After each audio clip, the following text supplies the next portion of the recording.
Assalamualaikum warahmatullahi wabarakatuh. Perkenalkan, nama saya Ade Apriani, STK 119001, Prodi THP atau Teknologi Hasil Perikanan. Nah, yang pertama saya akan menjelaskan mengenai biokimia dalam bidang perikanan. Seperti yang kita ketahui, biokimia dalam bahasa Yunani yaitu bio yang berarti hidup, sedangkan chemis yang berarti kimia, sehingga biokimia dapat diartikan sebagai ilmu yang mempelajari tentang struktur, sifat, fungsi, serta reaksi-reaksi yang terjadi di dalam tubuh makhluk hidup, atau biasa juga dikenal dengan kimia kehidupan. Nah, apa sih pentingnya mempelajari biokimia ini? Nah, yang pertama yaitu dilihat dari struktur kimia. Nah, biokimia ini berperan penting karena biokimia ini mempelajari tentang struktur kimia dari molekul penting dalam tubuh makhluk hidup. Yang kedua adalah metabolisme.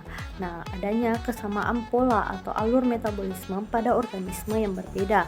Nah, yang ketiga adalah penyakit. Nah, biokimia ini berkontribusi pada pengobatan penyakit baik pada manusia maupun hewan seperti ikan. Nah, keempat adalah rekayasa genetika. Biokimia ini berkontribusi pada peningkatan produksi dengan rekayasa genetika dan bioteknologi. Kemudian selanjutnya adalah peranan biokimia dalam bidang budidaya perairan. Nah, di sini saya akan mengambil contoh yaitu pada kandungan gizi pakan. Nah, biokimia ini sangat berperan penting dalam pakan ikan, di mana pakan ikan ini harus diukur dan dihitung, dan kita harus menghitung apakah pakan ini mengandung karbohidrat atau protein, serta berapa banyak atau berapa persen, sehingga kita harus menggunakan ilmu biokimia untuk menelitinya. Kemudian peranan biokimia dalam teknologi hasil perikanan. Nah, biokimia ini sangat berperan penting mulai dari proses pasca panen sampai dengan diolah agar ikan tersebut tidak busuk. Nah, pertanyaan yang kedua adalah menjelaskan tentang air dalam perairan. Nah, air atau H2O memiliki fungsi pada makhluk hidup sebagai medium transport elektron dan enzimatis.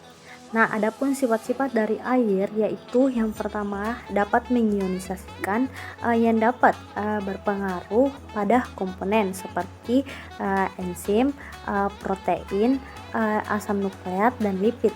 Kemudian yang kedua adalah mempunyai titik didih 100 derajat Celcius dan titik lebur 0 derajat Celcius, serta panas penguapan yaitu 540 kal per gram.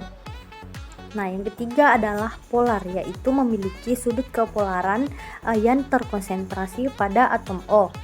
Yang keempat adalah pelarut, yaitu mampu melarutkan biomolekul pada makhluk hidup. Pertanyaan yang ketiga yaitu menjelaskan tentang asam amino dan protein. Nah, terlebih dahulu saya akan menjelaskan mengenai apa itu asam amino. Nah, asam amino adalah monomer penyusun protein yang berupa senyawa dengan gugus karboksilah dan asam amina. Nah, asam amino ini dikelompokkan menjadi 5. Yang pertama adalah asam amino nonpolar, yang kedua asam amino polar netral, yang ketiga adalah asam amino bermuatan negatif, yang keempat adalah asam amino bermuatan positif, serta yang kelima adalah asam amino aromatik. Nah, kemudian sifat penting asam amino, yang pertama oksidasif, yang kedua sweeter ion, yang ketiga berperan sebagai asam dan basa, yang keempat memiliki pH isoelektrik. Nah, selanjutnya sini saya akan menjelaskan mengenai apa itu protein. Nah, protein adalah polimer alami dari asam amino yang dihubungkan dengan ikatan peptida dan memiliki berat molekul dari 10.000 Dalton. Selanjutnya adalah klasifikasi protein menurut fungsinya. Yang pertama adalah biokatalisator, yang kedua adalah nutrien dan penyimpanan, yang ketiga adalah protein struktural, yang keempat adalah protein penggerak kontraktil, yang kelima adalah protein transport, yang keenam adalah protein pengatur, nah yang ketujuh adalah protein pertahanan. Nah, kemudian pertanyaan yang keempat adalah menjelaskan mengenai metabolisme protein. Nah, metabolisme protein yaitu protein dalam makanan akan mengalami proses pencernaan yang akan membentuk asam amino yang diserap oleh usus. Nah, kemudian asam amino dibawa melalui peredaran darah menuju ke hati untuk melalui untuk melalui proses metabolisme, yaitu katabolisme asam amino yang terjadi secara transminasi dan deaminasi. Produk nantinya akan berubah berupa amonia dan kerangka karbon. Nah, jika dibutuhkan maka akan digunakan untuk membentuk amonia baru, sedangkan jika tidak dibutuhkan akan keluar dalam bentuk urin. Nah, pertanyaan yang kelima yaitu menjelaskan tentang lipid. Nah, lipid merupakan kelompok senyawa organik yang bersifat nonpolar sehingga bersifat tidak larut dalam air. Nah, ada 3 kelompok utama senyawa lipid. Yang pertama adalah lemak. Nah, lemak ini terbentuk akibat kelebihan kalori dalam tubuh. Nah, yang kedua adalah fosfolipid. Nah, fosfolipid ini memiliki bentuk yang sangat sama dengan trigliserida. Nah, yang ketiga adalah steroid. Nah, steroid ini memiliki bentuk yang berbeda dibandingkan dengan kelompok lemak dan fosfolipid. Nah, steroid merupakan molekul nonpolar yang memiliki 4 buah cincin ditambah dengan rantai samping yang bervariasi.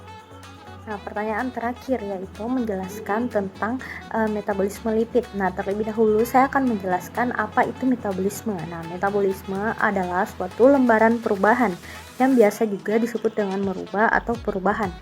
Nah, metabolisme lipid ini terdiri dari 3 jalur. Nah, jalur pertama yaitu jalur metabolisme oksigen. Nah, metabolisme oksigen yaitu sebagai metabolisme lemak yang ada di usus halus. Nah, lemak-lemak ini berasal dari makanan yang mengandung trigliserida dan kolesterol, dan juga bisa berasal dari empedu yang dikeluarkan oleh hati yang mengandung juga kolesterol. Nah, yang kedua adalah jalur metabolisme endogen. Nah, jalur metabolisme endogen yaitu jalur yang memetabolisme lemak-lemak yang berasal dari hati yang akan disalurkan ke sirkulasi darah. Nah, lemak yang dikeluarkan oleh hati ini akan menghasilkan trigliserida dan kolesterol. Nah, yang ketiga adalah reverse cholesterol transport pathway atau yaitu disingkat dengan RCTP. Cukup sekian yang sempat saya jelaskan. Mohon maaf bila banyak kekurangan. Wabillahi taufiq wal hidayah. Assalamualaikum warahmatullahi wabarakatuh.